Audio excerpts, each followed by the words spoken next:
Dan Nabi juga bersabda SAW, ad-dunya sijnul mu'min wa jannatul kafir. Dunia itu penjara bagi orang mukmin dan surga bagi orang kafir.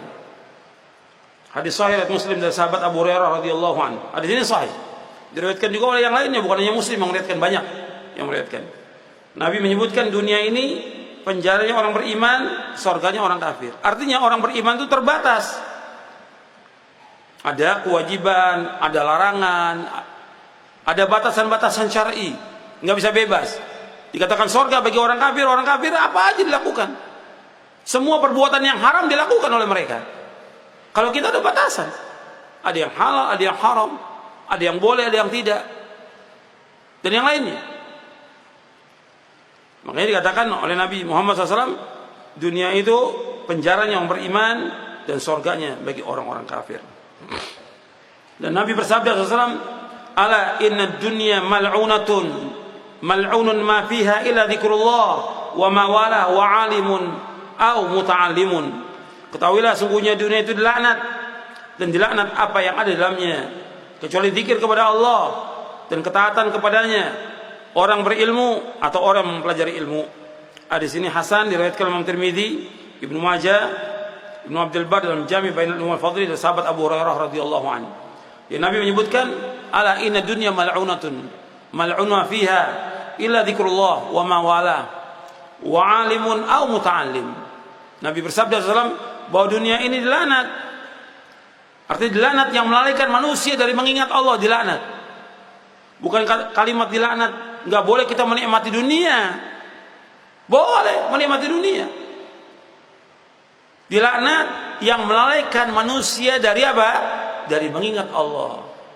Melalaikan manusia dari kewajiban yang wajib dia laksanakan. Terlaknat itu. Kalau dia melalaikan dunia itu, terlaknat. Yang terhindar dari laknat itu zikir kepada Allah, zikir yang sesuai dengan sunnah Nabi SAW, bukan zikir yang dibuat-buat. Karena ibadah kembalinya kepada contoh. Zikir dianjurkan, tapi nggak boleh kita buat-buat zikir tertentu atau cara-cara zikir tertentu yang Nabi nggak contohkan SAW. Yang kedua yaitu melaksanakan ketaatan kepada Allah, melaksanakan apa yang dicintai Allah. Yang ketiga yaitu orang alim. Artinya orang alim yang mengajarkan kebaikan. Yang dimaksud dengan alim di sini yaitu alimun rabbani. Yang dimaksud dengan alim di sini yaitu alimun rabbani. Ini kembali kepada penjelasan Ali bin Abi Thalib radhiyallahu an. Ketika Ali radhiyallahu menasihati Kumail bin Ziyad, kata Ali, an-nasu salathatun. Manusia ada 3 macam. Yang pertama, alimun rabbani. Yang kedua, muta'allimun ala sabili najah. Yang ketiga, hamajun ra'a. Kata Ali bin Abi Thalib radhiyallahu an, bahwa manusia ada 3. Yang pertama, alim rabbani. Orang yang mengetahui Quran, sunnah, ala fahmi salaf. Dia memahaminya, dia mengamalkannya, dia mendakwakannya. Ini alim rabbani. Yang semuanya semata-mata karena Allah, ikhlas. Yang kedua, muta'allimun ala sabili najah, yaitu orang yang belajar di atas jalan keselamatan. Dia belajar dan menuntut ilmu ingin selamat, bukan untuk berbangga, bukan rajin menuntut ilmu tapi nggak diamalkan, bukan. Dia ingin selamat dunia, selamat di akhirat. Belajarnya ikhlas karena Allah, nuntutnya ilmunya ikhlas karena Allah. Dia ingin selamat dunia akhirat. Muta'allimun ala sabili najah. Dan dia belajar juga dengan pemahaman yang benar, Quran wa sunnah al-fahmi salaf. Yang ketiga, hamajun ra'a, yaitu orang umum, rakyat jelata. Yatba'u kulla na'iq, yatba'u kulla na'iq, yang mengikuti setiap ada orang bicara, ikut dia. Antum mesti berbeda. Antum sekarang ini nuntut ilmu, belajar, dan harus terus belajar. Nggak cukup dalam tabligh akbar, nggak cukup. Terus antum datang majelis ilmu sampai antum paham tentang Quran dan sunnah fahmi salaf, amalkan. Niatkan ke tempat ini untuk belajar. Kalau antum niatnya untuk belajar, untuk selamat, maka Allah akan selamatkan kita.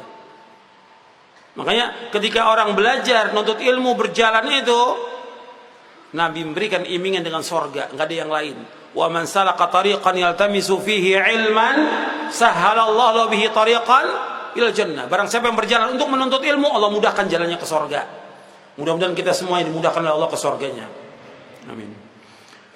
Kemudian Anda perhatikan lagi bahwa orang belajar itu harus sungguh-sungguh, nggak bisa belajar ini sambilan, nggak bisa. Orang belajar di atas jalan keselamatannya itu harus sungguh-sungguh, sungguh-sungguh. Kemudian yang ketiga kata Ali, yaitu apa? Hamil ro'a. Kita jangan jadi yang ketiga. Orang umum ngikuti, ada orang ngomong gini ngikut, ada orang ngomong gini ngikut. Apakah bentuknya ceramah, apa bentuknya SMS, apa WA, atau apa lagi yang di-share, ngikut dia.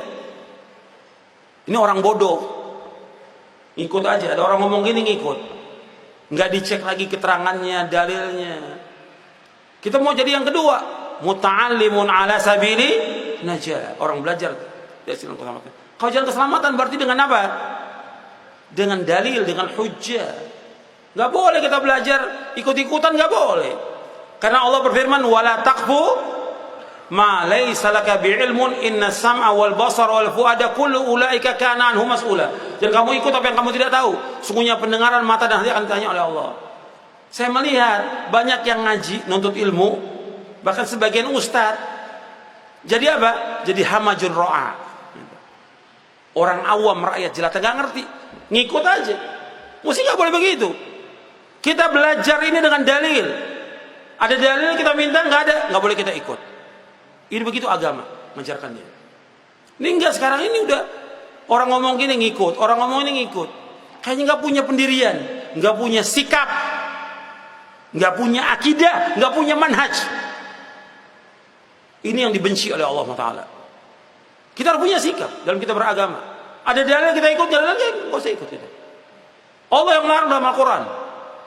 Makanya kita belajar ini di atas jalan keselamatan, bukan kata orang. Kata ustadz ini begini, kata ustadz begini. Lalu kembali lagi seperti dulu. Dalil. Minta dalilnya, mana hujjah dalam kita beragama. Dan amalkan, kita ingin selamat. Makanya yang dikecualikan di sini yang keempat ini, yaitu muta'alim, yaitu orang belajar di atas jalan keselamatan. Ini penting saya ingatkan karena banyak yang belajar ini ya ikut-ikutan aja. Jadi muqallid sekarang ini. Muqallid, orang yang taklid nggak akan jadi ulama selama-lamanya. Seperti dijelaskan oleh Imam Ibnu Qayyim dalam kitabnya I'lamul Muwaqqi'in. Ini bukan hanya pelajar aja, para ustadz juga sama jadi muqallidin sekarang ini. Di mana ada teriakan ngikut dia. Allah musta'an, la haula wala quwwata illa billah.